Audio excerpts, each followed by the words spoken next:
राधे राधे। आप सभी का स्वागत है लड्डू गोपाल ऑफ आशी के चैनल में। कैसे हैं आप सभी? आशा करती हूँ कान्हा जी की कृपा से आप सभी अच्छे होंगे। आज की वीडियो में हम सुनेंगे कार्तिक मास में तब का 29वां अध्याय। तो चलिए शुरू कर।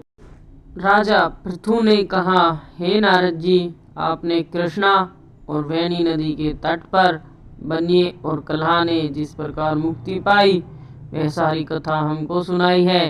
मैंने भली प्रकार सुनी है।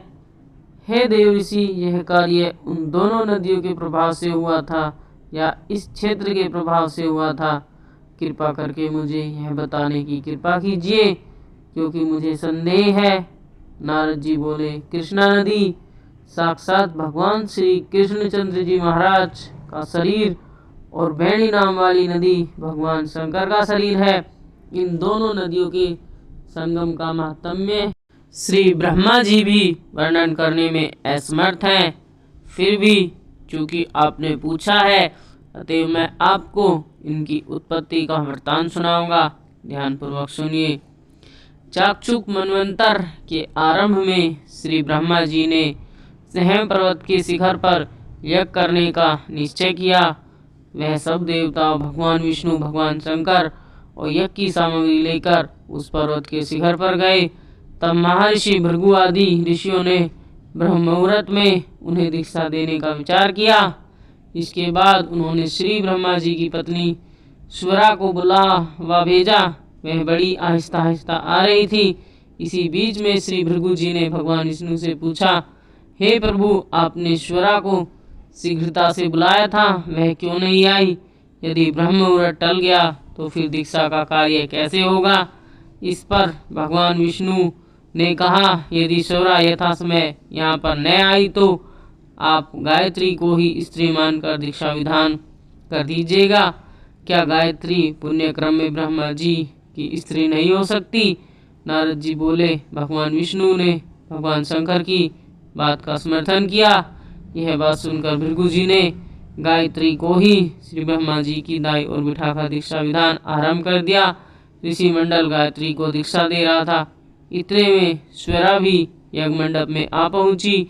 श्री ब्रह्मा जी के पहलू में गायत्री को देखकर ईर्ष्या से क्रोध करके कहने लगी। स्वरा ने कहा, जहाँ अपूज्यों की पूजा होती है और पूज्यों की अप्रतिष्ठा होती है, वहाँ पर दुर्भिक्षु, मृत्यु तथा भय तीनों असमेव हुआ करते हैं।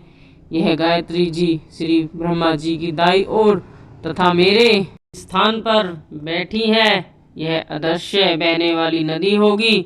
आप लोगों ने अविचार से इसे जो मेरे स्थान पर बैठाया है, अब आप भी सब के सब जल रूप नदियां होंगे। नारद जी ने महाराज पृथु से कहा, हे राजन, इस प्रकार सुरा के साप को सुनकर गायत्री मारे क्रोध के लाल भभूका होकर अपने होठ काटने लगी। देवताओं के मना करने पर भी उसने उठकर सुरा को श्राप दे डाला। गायत्री ने कहा, ब्रह्मा जी तुम्हारे पति हैं, वैसे ही मेरे भी पति हैं।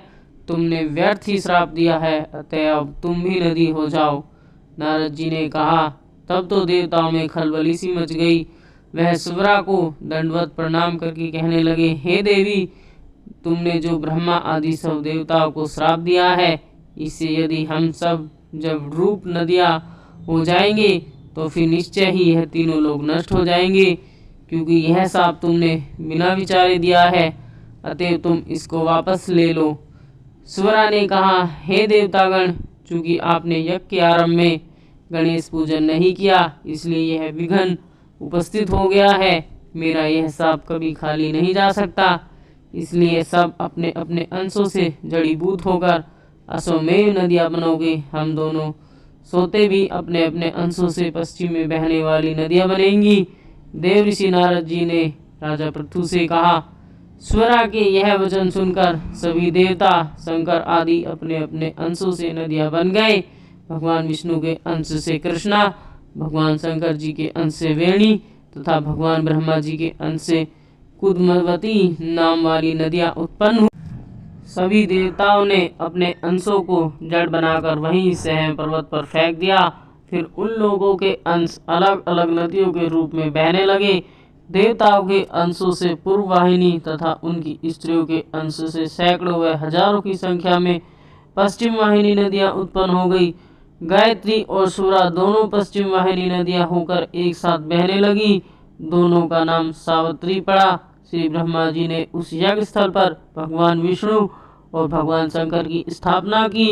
दोनों महाबल तथा अतिबल के नाम से विख्यात हुए। हे राजन, कृष्णा और वेणी नदी की उत्पत्ति का जो वर्णन मनुष्य सुनेगा उसके दर्शन व स्नान का फल प्राप्त होगा। राधे राधे। वीडियो अच्छी लगी हो तो लाइक कमेंट शेयर करें, चैनल को सब्सक्राइब करें। आगे के अध्याय सुनने के लिए चैनल को सब्सक्राइब करें, बेल आइकन को जरूर से प्रेस करें जिससे कि हमारी आने वाली वीडियो की नोटिफिकेशन आपको मिलती रहे। धन्यवाद।